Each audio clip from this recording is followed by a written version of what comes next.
ada satu hal yang perlu kita coba sadari betul dan kita bangun di dalam diri kita, bahwa cinta itu adalah anugerah dari langit. Cinta itu adalah anugerah dari langit. Bahwa cinta itu adalah pemberian dari Allah Subhanahu wa taala.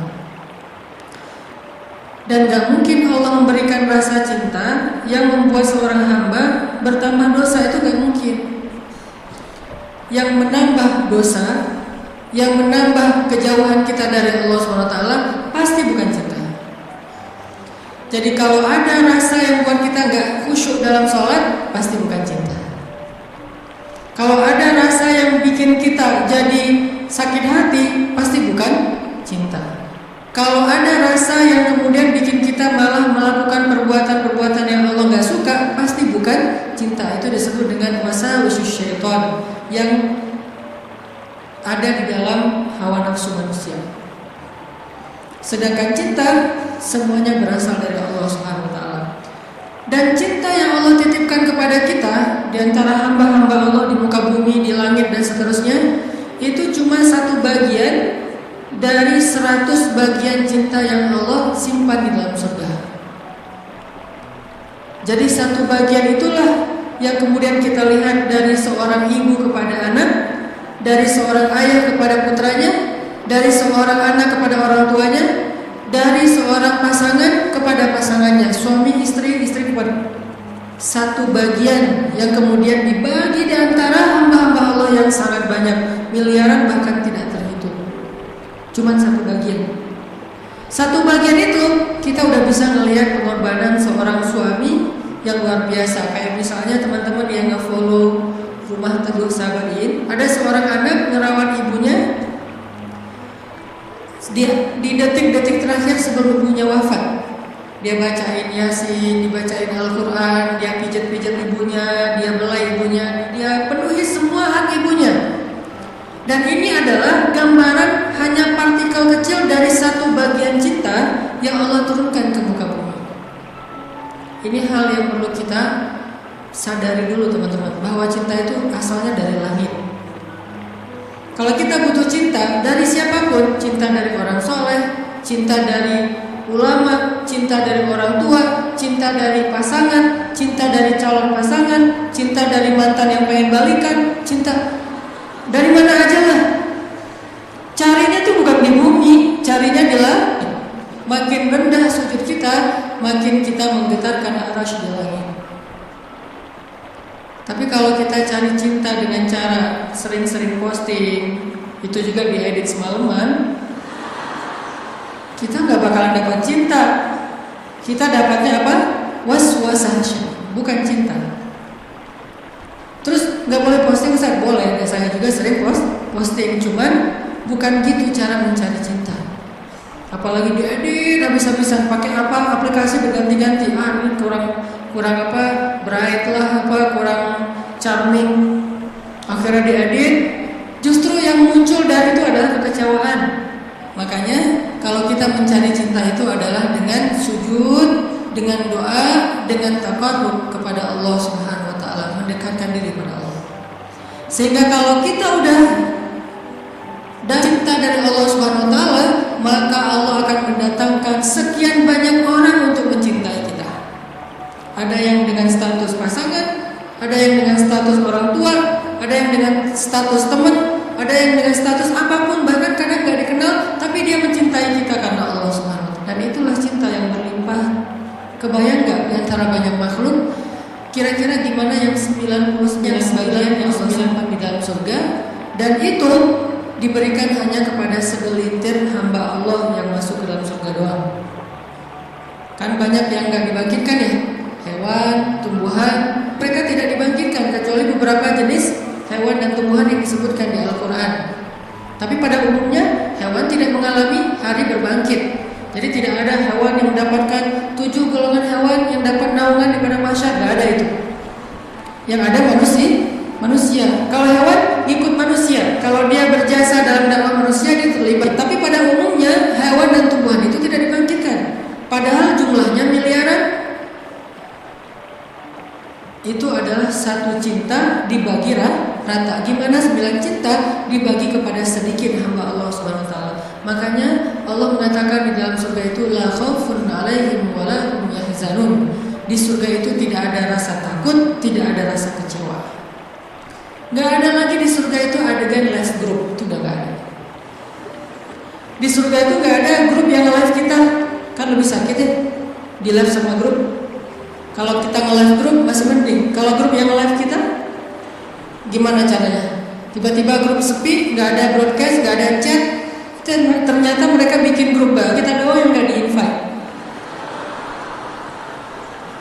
Itu di akhirat udah gak ada di surga live group, di live sama grup. Di surga itu udah gak ada bulian. Kenapa gak ada bulian? Karena udah gak ada jomblo. Selama masih ada jomblo, semangat nih kalau dapat kayak gini.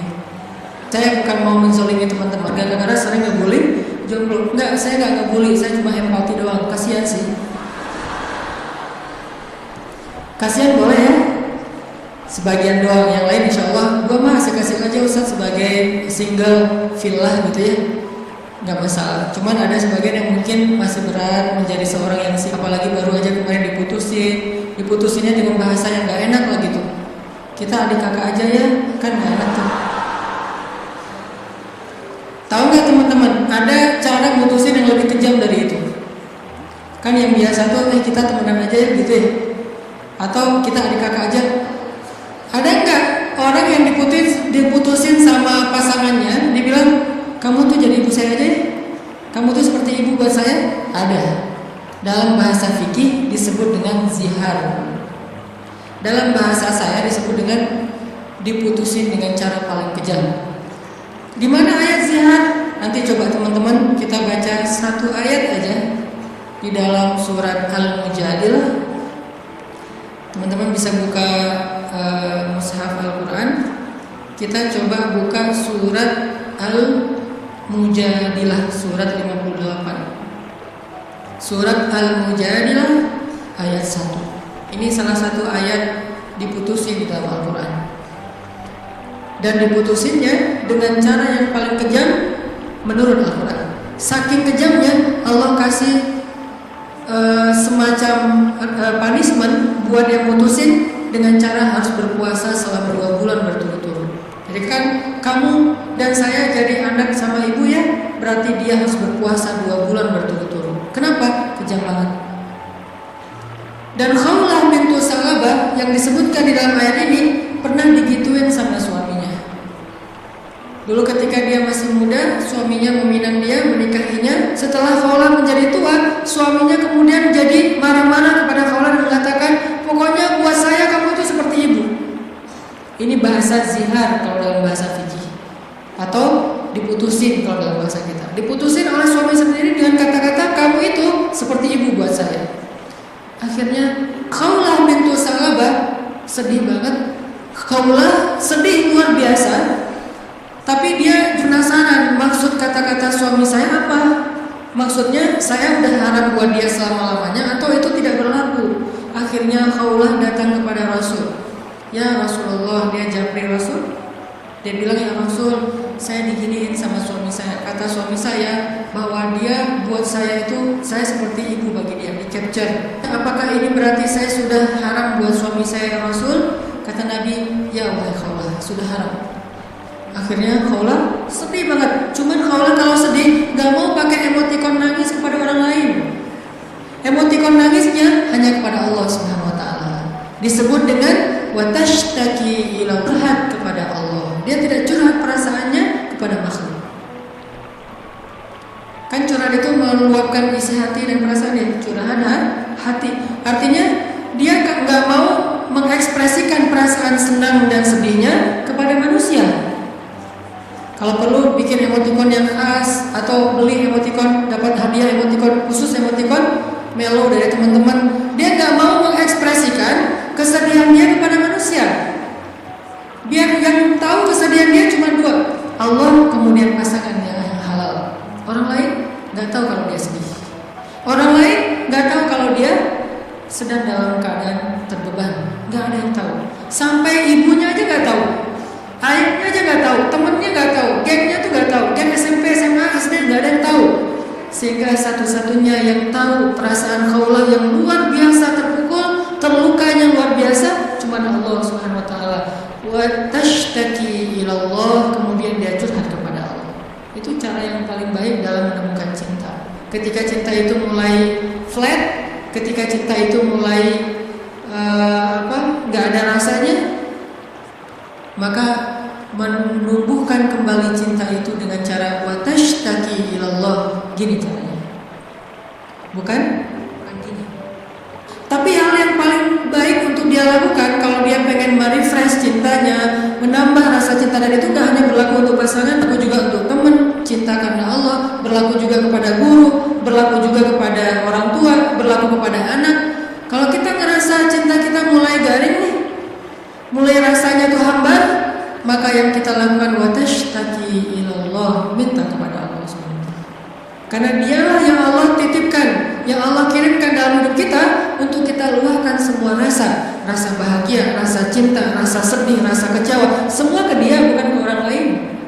Kalau kita punya pasangan tapi rasa itu diungkapkan kepada orang lain, maka kita mencurangi pasangan kita. Kita punya pasangan tapi curhatnya ke orang, jadilah TTM-nya. Ini berarti kita curang, nggak fair sama pasangan kita. Toh kita juga nggak mau digituin oleh pasangan kita kan? Terus apa yang harus kita lakukan? Kalau kita ngerasa pasangan kita nggak pengertian, ada zat yang maha pengertian untuk kita curhat kepadanya. Kenapa harus orang lain? Dan Allah nggak akan pernah ngebocorin curhat kita ke siapa-siapa, teman-teman. Allah sebaik-baik menjaga rahasia. Dan Allah senang banget dengar curhat kita. Beda dengan orang. Kalau orang teman siapa gitu dengar curhat kita, misalnya kita telepon. Kita telepon di loudspeaker sama dia, ditaruh di meja, terus dia ngapa-ngapain nih. Kita ngomong panjang lebar. Pas udah lama gak dapat respon, kita tanya, kamu dengar gak sih? Dia langsung lari. Ada yang lebih parah lagi tuh. Bukan cuma di loudspeaker. Kita baru mulai curhat, dia balik curhat. Aku habis dimarahin sama suami aku. Wah, laki-laki itu emang kayak gitu. Gue juga tiap hari dimarahin. Tahu nggak gimana cara dimarahin? Panjang tuh. Akhirnya malah dia yang curhat. Kita curhat, dia jadi dapat banyak info. Akhirnya dia nikung. Parah banget ya. Pernah ditikung sama teman curhat? Ada sahabat Nabi yang pernah ditikung. Ditikung fisabilillah. Namanya Abu Darda. Abu Darda, temenin aku dong. Ngapain? Melamar seorang perempuan, seorang cewek, soleha, hafizah, cantik, terpelajar. Kayaknya nih calon makmum ideal banget. Kenapa ideal? Dia salah baca ketika sholat, dia bisa benerin. Tapi insya Allah imamnya gak bakalan salah baca. Kalau dibacanya al-ikhlas. Gua mah pede nggak nyari makmum yang hafiz-hafiz banget. Kenapa? Karena kalau ngimamin surat al-ikhlas, jadi nggak pernah salah. Salman ngajak Abu Darda. Abu Darda nemenin datang ke rumah cewek itu. Pak, saya mewakili Salman, pengen melamar anak bapak, putri bapak. Kata bapak ini, ya udah saya tanyain dulu ke putri saya. Kalau dia setuju nanti saya nikahkan kalian. Harus nanya dulu ke perempuannya, ke putrinya. Karena nggak boleh nikah paksa dalam Islam. Sama dengan gak boleh menghalangnya yang sudah punya niat baik untuk menikah. Sama dengan kita menghalang-halangi anak kita untuk datang ke masjid beribadah. Calon mertua. Gak boleh menyusah-nyusahin anak kita yang pengen beribadah. Apa ibadahnya? Nikah. Bukankah nikah itu setengah dari agama? Selama itu kita perhatikan bukan sesuatu yang sangat beresiko, yang terlalu terburu-buru, ceroboh, maka biarkan mereka melihat kebesaran Allah Subhanahu wa taala di dalam rumah tangganya. Rumah tangga seperti usaha dibangun dari nol, tiba-tiba Allah kasih banyak kemudahan setelahnya. Udah selesai lamar, ditanya sama ayahnya kepada putrinya. Nah, gimana tuh ada satu orang cowok di depan ngelamar kamu? Yang mana? Itu yang Salman, yang orang Asia. Anaknya kemudian keluar ngintip bahasa kita stalking. Kadang ada seorang perempuan dilamar, kemudian dia nggak pede gitu. Dia bilang ke Rasulullah, ya Rasulullah, boleh nggak kalau saya itu aib saya bahwa dia kepalanya ini rambutnya banyak yang sudah rontok karena penyakit. Kemudian dia bilang bilang boleh nggak saya pakai rambut palsu atau saya tutup rambut saya dan saya nggak kasih tahu ke siapa-siapa kalau rambut saya itu udah rontok. Kata Nabi, sampaikanlah. Jadi nggak perlu diedit, nggak perlu dibikin yang sekeren mungkin, tapi kemudian orangnya kecewa. Dia stalking, oh itu cowoknya, kalau yang di sebelahnya itu Abu Darda. Ya sudah. Akhirnya si cewek yang menerima lamaran, tapi bukan untuk Salman, untuk Abu Darda. Datang bapak itu. Alhamdulillah saya sudah bicara dengan anak saya. Oh gimana Pak? Salman udah deg-degan gitu. Sabar ya Salman, ternyata anak saya belum berkenan untuk menikah dengan Salman. Oh nggak apa-apa Pak. Cuman anak saya ternyata Ridho menikah enggak. Oh apa-apa. Jadi kayak enak hati gitu kan. Aduh Salman, ini bukan saya loh yang minta kan, tadi kamu dengarkan saya ngomong apa? Kata Salman, udah biasa aja kali Abu Darda. Tapi saya nggak mau nikung kamu. Udah nggak apa-apa. Kan Allah menciptakan kita berpasang-pasangan, masing-masing udah ada takdirnya. Akhirnya Abu Darda nggak enak banget. Si bapak juga terlalu vulgar. Harusnya kan biarin dulu mereka pulang di Japri ya. Abu Darda balik kan bisa ya. Abu Darda ditelepon gitu balik, mau ada yang diobrolin. Kenapa di depan Salman? Sehingga Salman jadi sedih. Enggak, ternyata mereka paham. Cinta mereka itu karena Allah SWT. Kalau belum berjodoh berarti emang bukan itu cintanya. Dan mereka tidak akan memberikan hatinya, karena hati itu satu-satunya organ di hati yang paling berharga. Dan dia gak akan kasih kecuali kepada orang yang sudah berakad, saya terima nikahnya, dan kemudian dikatakan oleh saksi sah. Kecuali saksinya mantan, itu gak bakalan sah. Saya terima nikahnya, gimana saksi? Belum. Oh ya, ulang lagi, udah 100 kali, belum aja. Kenapa? Saksi gak bisa move on. Yang lebih berat itu bukan saksinya yang mantan, KUA-nya yang mantan, itu parah tuh. Ini kenapa ya persyaratan gak ada yang lengkap ya? Semuanya persyaratan kurang aja gara-gara KUA-nya adalah mantan. Nauzubillah ya. Kan pernah viral tuh di Instagram yang seseorang ngelakuin kriminal kemudian di sidang. Kebayang gak sih pas lagi di sidang gitu ternyata ketua majelis hakimnya itu mantan kita. Wah, jadi kamu setelah putus dari aku jadi gini? Iya, aku nggak bisa hidup lagi tanpa kamu. Ya udah apa? Kamu saya vonis menikah dengan saya, nggak penting juga. Nah akhirnya kita balik lagi ke cerita Khawlah. Khawlah curhat kepada Allah. Ketika ada masalah, Khawlah bilang ya Rabbi ilahi. Dia curhat, dia nangis, dia habis-habisan hanya di hadapan Allah saja. Ketika di hadapan manusia, dia nggak mau menunjukin dirinya lelah di hadapan manusia.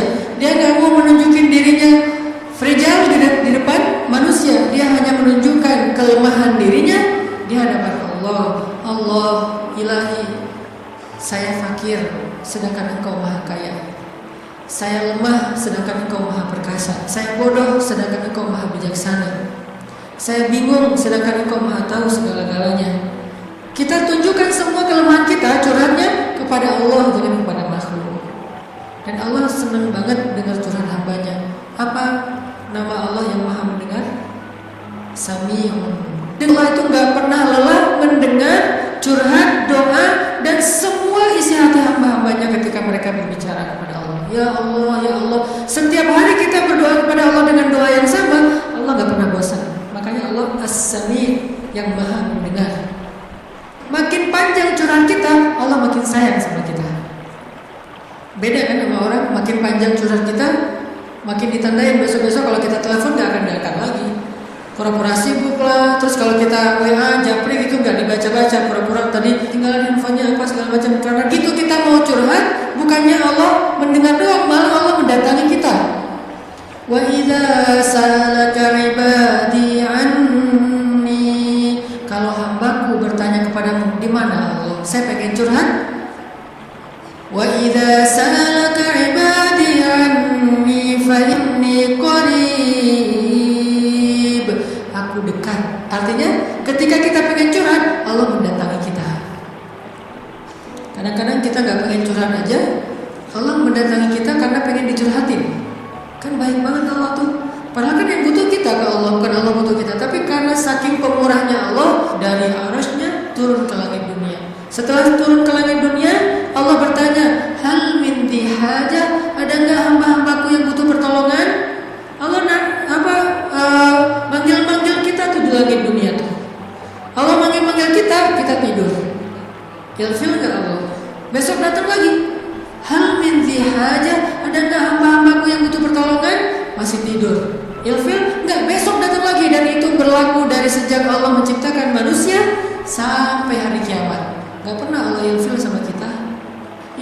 tempat curhat yang paling baik hanya ada dua, satu kepada Allah, kedua kepada pasangan.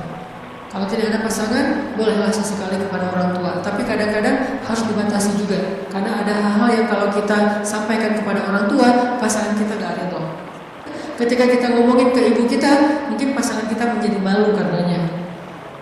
Masalah nafkah mungkin, kan itu harga diri suami banget ya. Kalau seorang istri kemudian curhat ke ibunya, ya ngasihnya kurang terus setiap bulan, kan dia jadi malu nih. Ada hal-hal yang suaminya akan malu dan gak rela. Terus kepada siapa yang insya Allah suami kita gak malu? Kepada Allah. Ya Allah, suami saya ngasih nafkah kurang terus sudah berapa bulan. Saya sih berharap gak usah banyak-banyak ya Allah, 30 juta aja sebulan. Ini masih kurang 29 juta, kurang sejuta curhatnya. Karena suami kita juga curhatnya ke Allah. Ya Allah, saya pengen nambahin nafkah buat istri saya. Ya Allah, ya Allah, ya Allah. Dua-duanya curhat nih. Kalau perlu curhatnya sambil pegangan tangan, kan seru tuh. Coba kalau masih sendiri, pegangan tangan siapa? Gini-gini. Mana ya tangan? Kalau sholat tahajud berdua sama sendiri. Kalau sendiri, yang banguninnya alarm. Nggak enak banget tuh. Apa sih? Tapi kalau udah berpasangan, yang banguninnya suara lembut. Kan, bangun. Akhirnya makin tidur. Ini tapi bukan fikih ya. Ini iseng-isengan saya doang nanya ke istri saya. Yang kalau kita sholat tuh boleh nggak sih gandengan? Istri saya nanya, gandengan gimana? Jadi kita tengah malam tuh nanya kayak gituan. Gandengan gimana gini? Jadi kita takbir terus boleh nggak sih kayak gitu? Nanya ya. Tapi kalau deketan boleh kan? Boleh. Ya udah deketan lagi dong. Lagi sah. Bisa nggak ngomong kayak gitu ke teman kos-kosan? Deket lagi dong. Bahaya. Makanya teman-teman curhat sama Allah SWT. Analogi dan contoh kasusnya mungkin masalah cinta dengan pasangan ya. Tapi moral of the story-nya itu bisa kita pakai dalam apa aja. Karena kita punya masalah bukan cuma dengan pasangan, bukan cuma dengan teman, tapi kita punya masalah dalam pekerjaan, dalam apa aja. Pokoknya mau curhat ke langit. Karena Allah selalu menunggu kita curhat. Yang di seluruh bumi juga makhluk-makhluk Allah selain jin dan manusia setiap hari berdoa kepada Allah. Masa kita nggak mau berdoa? Kulla yawmin huwa fi sya'n wa la ya'uduhu hifdhuhuma. Curhat sama Allah. Akhirnya Allah udah selesai datang ke Nabi. Kalau bahasa kita kayak ngejamri ke Nabi gitu. Nabi bilang, kamu sama suami kamu sudah haram selama-lamanya. Karena zihar itu adalah tradisi Arab jahiliyah. Kamu buat saya seperti ibu. Itu tradisi Arab jahiliyah yang gak baik banget. Sangat-sangat tidak adil kepada perempuan. Jadi ini salah satu ayat bukti bahwa Al-Quran itu benar-benar turun untuk mengangkat kehormatan perempuan. Karena tradisi Arab jahiliyah, kalau dia udah mulai bosan sama istrinya, langsung dia ceraikan seumur hidup. Kenapa seumur hidup? Biar gak dapat waris, biar gak ada tanggung jawab apa-apa, nafkah segala macam. Kan curang banget kan? Dinikahi ketika muda, pas udah tua diceraikan tanpa ada harapan warisan dan nafkah lagi selama-lamanya. Ternyata Khawlah gak berhenti dengan bertanya kepada Nabi doang. Dia minta kepada Allah. Tadinya gak ada loh fikih zihar di dalam Islam tuh gak ada. Gak ada syariat hukum tentang bab zihar dalam Islam. Baru ada setelah Khawlah curhat. Jadi bisa dibilang beberapa syariat Islam itu muncul hasil dari curhat-curhat para hamba. Apa arti al-mujadilah? Perempuan yang sedang curhat. Ini surat curhat dalam Al-Quran. Akhirnya turun ayat, Allah sudah mendengar pembicaraan kalian berdua. Allah tahu banget isi japri-japrian kalian. Kemudian Allah mengatakan zihar itu adalah dosa besar. Dan orang yang melakukan zihar tidak berlaku untuk istrinya. Tapi dia wajib menebus dosa itu dengan cara berpuasa 2 bulan berturut-turut. Suami dari Khawlah orang yang sudah sangat tua.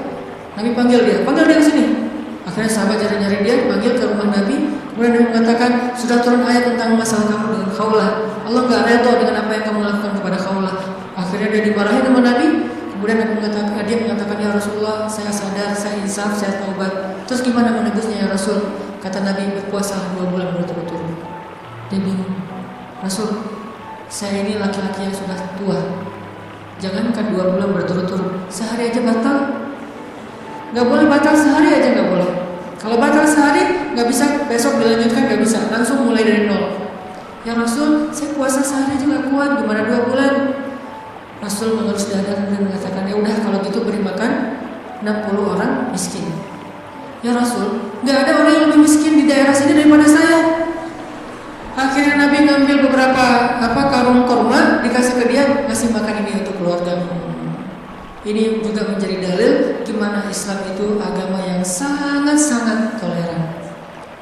Allah pengen memudahkan kalian, Allah nggak pengen menyusahkan kalian. Semua syariat Islam itu adalah memudahkan kita, nggak ada yang menyusahkan kita. Semua syariat Islam itu gampang, simpel, mudah, nggak ada yang susah. Salah satunya adalah menikah, itu mudah banget. Mana Ustaz? Buktinya masih banyak yang masih sih. Berarti bukan Allah yang menyusahkan pernikahan, calon mertua tuh. Nah Allah mau memudahkan kan ya. Bayangin pernikahan itu kan simpel ya. Akad nikah sederhana kan. Yang cuman saya nikahkan putri saya terima putri bapak dengan mahar sekian dibayar tunai, sah. Akhirnya berubahlah status, berduaan apalagi dan seterusnya, apalagi dosa aja isinya. Sekarang berubah, memandang aja berpahala. Apalagi ya memandang aja berpahala. Kebayang gak tuh? Memandang pasangan itu sama kayak memandang Ka'bah. Duduk sambil ngeliatin Ka'bah itu pahalanya kayak 2 rakaat sholat loh. Sholat mutlak. Berarti memandang istri yang lagi repot sama dengan 2 rakaat sholat mutlak. Baru memandang gimana menyentuh, gimana mengecup keningnya, gimana memeluknya, gimana dan gimana. Ibadah sholat mudah banget, nggak bisa berdiri, duduk, nggak bisa duduk, berbaring, nggak bisa sholat tepat waktu, dijamak, nggak bisa menjamak, dikosor, dikodok. Kenapa dikodok? Soalnya ketiduran. Yang penting jangan istiqomah. Masa mengkodok istiqomah ya? Jam 9 pagi, sholat apa itu? Kodok subuh. Sekalian dijamak dengan duha.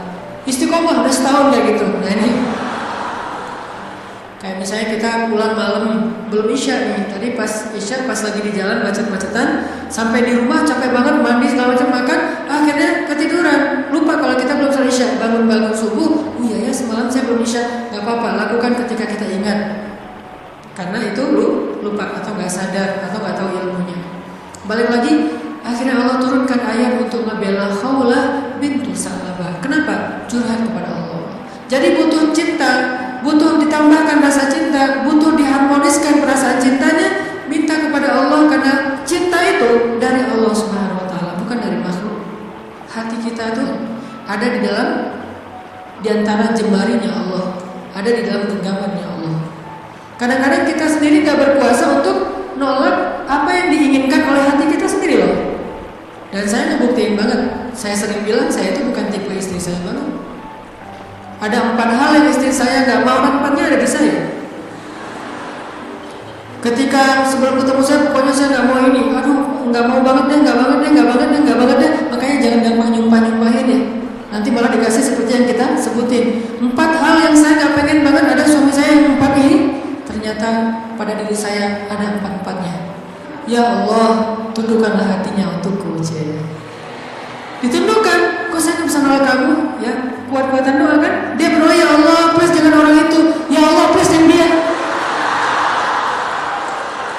Kuat-kuatan doa.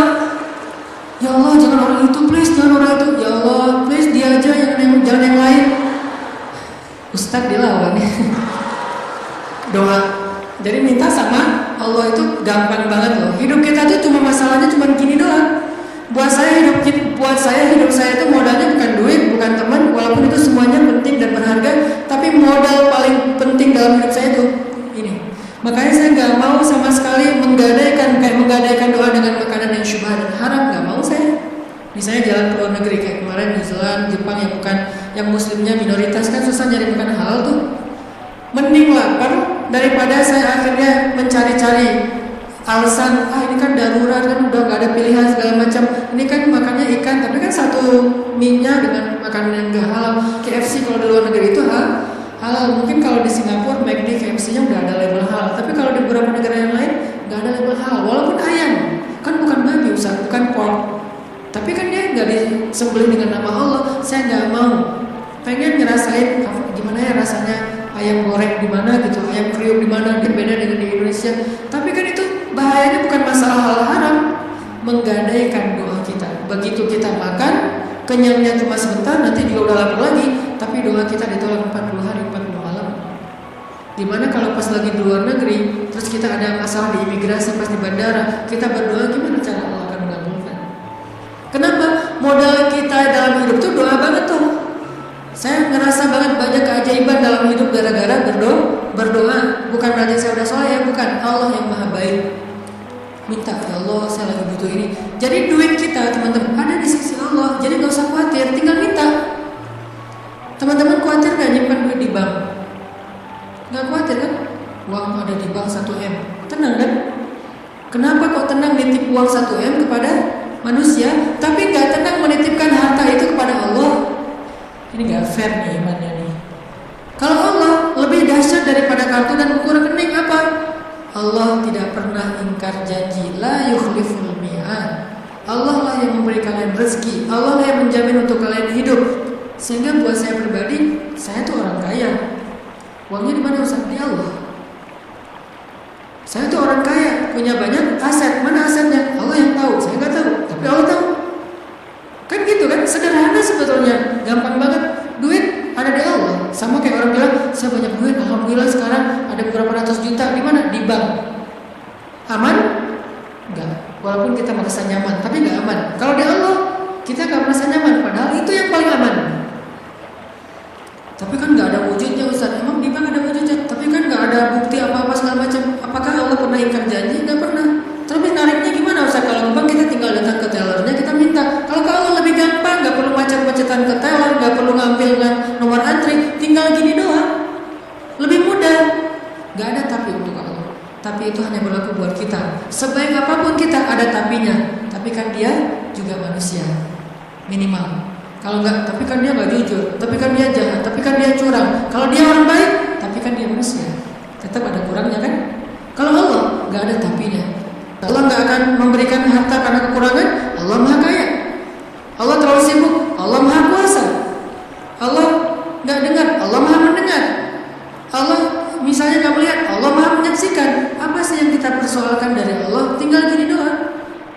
Tapi saya udah sering gini nggak didengar sama Allah. Berarti kita nggak punya kontrak. Kontrak itu udah kita batalin dengan makanan yang haram. Kontrak itu udah kita batalin dengan memutuskan silaturahim. Kontrak itu udah kita batalin dengan berburuk sangka kepada Allah. Itu kan yang membatalkan kontrak. Begitu kita berburuk sangka kepada Allah, apa sih maunya Allah nih? Ya Allah, please tolong saya dong. Tapi maunya apa sih maunya? Allah batal kontraknya. Harusnya kita mengatakan, ya Allah bantu saya ya Allah. Saya yakin tidak ada sesuatu yang sia-sia dari takdirmu. Kita berbaik sangka kepada Allah, maka Allah pasti akan menunaikan janji. Wa aufu bi ahdi, ufi bi ahdikum. Tunaikan janji kalian kepada aku tunaikan janji aku kepada kalian. Modal itu doa banget teman-teman. Doa banget. Cinta, mau dapat sahabat, mau dapat pasangan, mau dapat kasih sayang orang tua, mau dapat doa dari orang-orang soleh, mau dapat rezeki yang berkah, mau dapat terutama cinta dari Allah. Caranya adalah menengadahlah ke langit, bukan ke bumi. Sujudlah di bumi, lalu memintalah ke langit. Maka Allah SWT akan melimpahi kita dengan masalah. Tinggal kita yakin aja sama Allah. Masalah yakin inilah yang membuat kita kadang-kadang jadi harus menunggu keajaiban dari Allah, tergantung tingkat keraguan. Makin besar ragu kita, makin lama kita menunggu datangnya pertolongan Allah. Makin kuat keyakinan kita, makin cepat datangnya pertolongan Allah. Orang yang soleh banget, imannya pasti kuat tuh, tapi dia belum ditolong aja sama Allah. Nah, berarti kita belum paham cara Allah menolong kita. Allah menolong kita itu dengan dua cara teman-teman. Pertama, pertolongan UGD.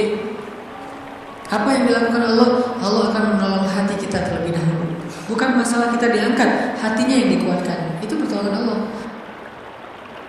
Tapi diuji oleh Allah dengan sakit, dengan kemiskinan. Kok Allah nggak mendengar doa dia? Nggak, Allah mendengar doa dia. Terus apa bukti pertolongan Allah? Allah nggak langsung ngasih dia duit, sembuh dan segala macam, bukan. Allah kuatkan hatinya sehingga kita nggak habis pikir, kok dia bisa bertahan ya dengan kondisi kayak gitu. Kok dia tetap bisa bahagia ya dengan keluarganya dalam kondisi kayak gitu. Ibu di di rumah teduh Sahabat ini tuh, ibu ini pasien kanker apa gitu, beliau udah parah banget dan dirawat di rumah sakit, gak ada yang jagain. Kenapa? Karena suaminya lumpuh. Kebayang gak tuh ujian rumah tangga? Anaknya masih kecil-kecil, salah satu anaknya tuh SMA ngurus ayahnya, sementara suaminya lumpuh udah gak bisa ngapa-ngapain, buang air kecil air besar di tempat tidur, semuanya di tempat tidur, gak berdaya. Istrinya kanker stadium lanjut, dirawat di rumah sakit Hasan Sadikin, tapi gak dapat kamar sehingga harus bolak-balik. Kalau bolak-balik ke rumah jauh, akhirnya tinggal di rumah teduh. Cuman yang pertanyaan istri saya agak heran, udah berapa lama suaminya lumpuh? Udah 3 tahun. Istri saya ngeliat anaknya baru 1 tahun. Loh, anaknya baru 1 tahun ya? Iya. Suaminya udah lumpuh 3 tahun. Terus gimana caranya? Maksudnya masih bisa dikasih keturunan, yang penting jangan dibayangin aja. Gak boleh ngebayangin. Kita hanya ngebahas hikmah. Kok bisa ya? Masya Allah luar biasa ya. Allah masih tetap ngasih kebahagiaan kepada mereka, anak bayi sebagai hiburan buat mereka. Kalau suaminya lagi kangen anaknya dibawa ke rumah. Kalau istrinya lagi kangen dibawa ke rumah sakit. Ganti-gantian penyejuk hati mereka. Allah pengen menguatkan hati mereka dengan sakitnya lewat seorang bayi. Itu cara Allah menolong kita teman-teman sebelum diangkat masalah kita.